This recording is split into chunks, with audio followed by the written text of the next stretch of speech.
Hello and welcome back to my channel. Today I'm going to go over all of the books that I read in August. I'm also going to include all of the audiobooks that I listen to when I drive and I have a little bit of a commute for work. I listen to audiobooks, so I actually got through quite a few of those.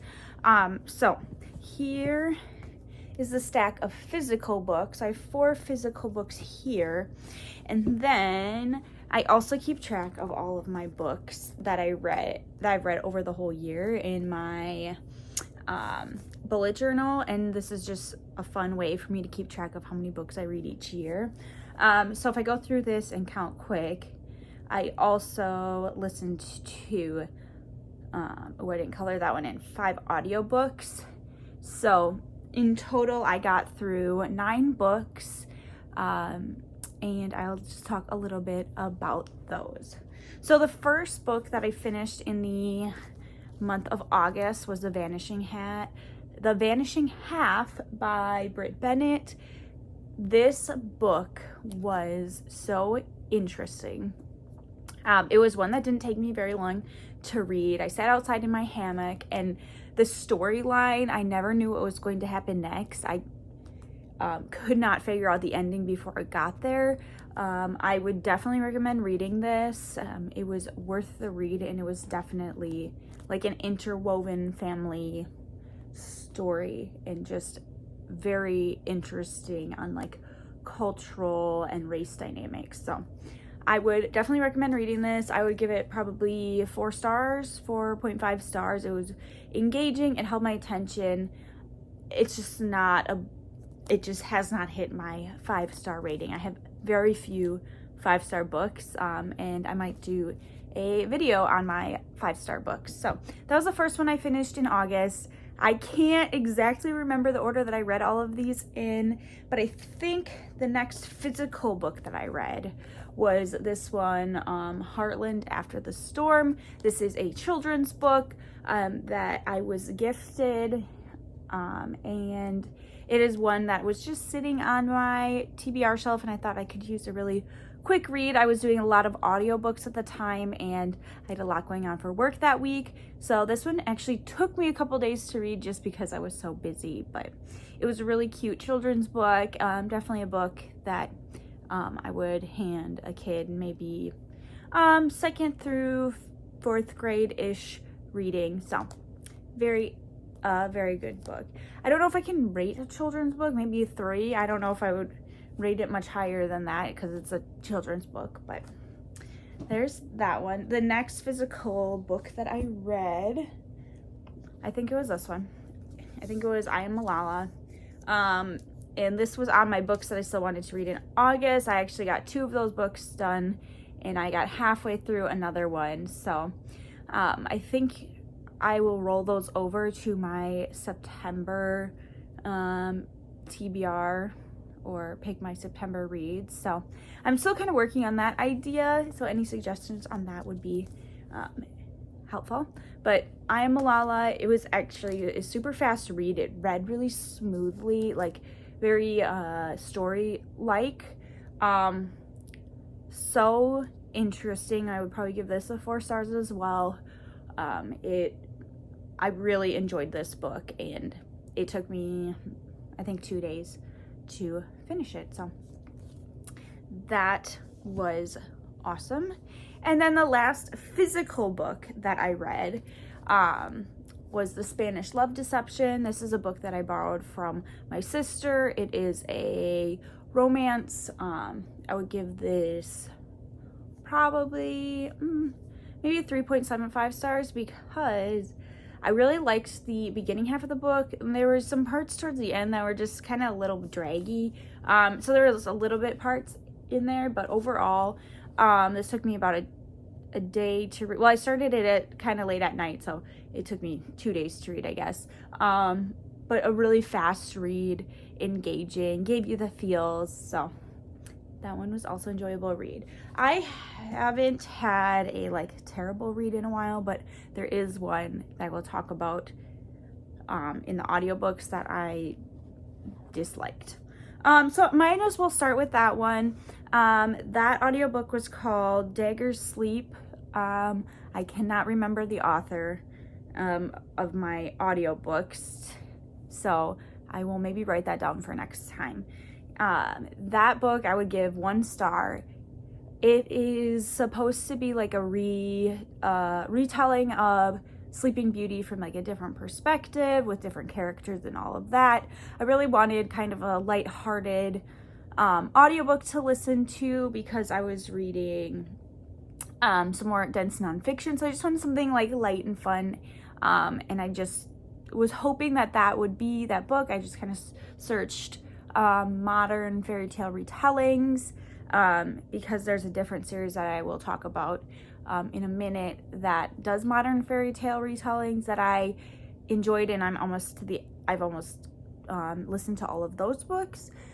So I was just trying to find something else, and Dagger's Sleep came up, so I thought I'll give it a try. It was awful. I have a really hard time DNFing books in general. Like, I very rarely DNF a book. I can't tell you the last one I DNF'd. Even if I hate a book, I will still finish it. And this one I got really close to DNFing. Just like even within like the first 10 minutes of listening to it, and I listened to all of my audiobooks on 1.25, 1.5 speed. So you're a little bit into the story. It was so slow. The writing was not great. There was a lot of filler. There was a lot of like plot things that were not interesting. It was just not an enjoyable book to read, which I'm kind of disappointed about because there is more books in that series that I was hoping that it would be like a new nice little filler series, but I will not be reading anything else by that author because it was not for me. So, and especially the ending of it dragged on way too long. Like, you got to the conclusion of the main storyline, and then there was still like 4 to 5 chapters left, and it just dragged out the end of the story, and I could not get that book done fast enough, and I was so glad for it to be done and to never have to think about it again. So, moving on to some better reads. The other series that I've been listening to on audiobooks is, again, modern retellings. Well, modern retellings, I don't know. Retellings of fairy tales. And this series, I think it's by Melanie Cellier. She has like different standalone books that kind of go together in a series, but really you can read them out of order. I have.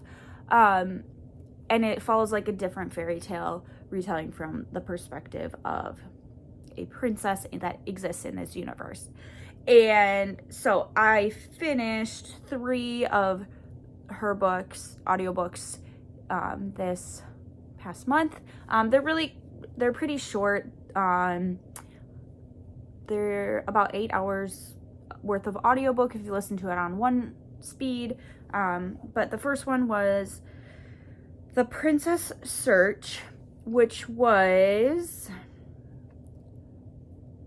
I think that was the one that was my favorite that I've ever listened to by her. It's kind of the conclusion of one series, and then she kind of transitions to a different series within the same world, and I believe that is the one that the characters seemed super real and the feelings were so much more engaging. Again, they're not like my top tier. They're definitely like in middle of the road. Like, I would rate them all 3 stars. That one I might rate like a 3.5 because it was very engaging for me. And like the feelings part of it, and it was just different from the other ones that she had written. And then the next one was The Princess Game. That one, I can't remember. That one might have been like a modern retelling of Rumpelstiltskin. I can't remember now. I need to go back and look, and hopefully maybe I can find like some covers to put up here. But again, lighthearted, easy to listen to, like not emotionally or mentally deep. So I enjoyed that. And then the last one I finished by her was A Dream of Ebony and White, which is a retelling of Snow White. And that one was very like fun and lighthearted. I mean, there still was like the drama and the thread, the main storyline of Snow White, but just told in a really different way. And again, enjoyable and easy, just like filler listen to. It doesn't get your brain like super deep, and that's what I was looking for at the time. And then the final audiobook that I have, and the final book that I read for the month of August was Queen of Myth and Monsters, which is the sequel to King of Battle and Blood. That one has some pretty dark themes to it. It's definitely an adult book. I would give it maybe a 3.5. Very engaging. Not quite sure what'll happen next, but you can usually kind of figure out like some of the things. There's quite a bit of foreshadowing. I would possibly reread these in the future, maybe in a physical form. But definitely like an adult book. Engaging, interesting, definitely fast to get through. I would get out of my car and then listen to, or like get to where I'm going and then listen to it for like 5 more minutes. So that tells you that. So that is all of the books that I read or listened to in August. This one was kind of a chatty, long-winded video. I'm hoping to do this every month and just kind of getting my thoughts and opinions on all of the books that I read and kind of journaling and documenting that.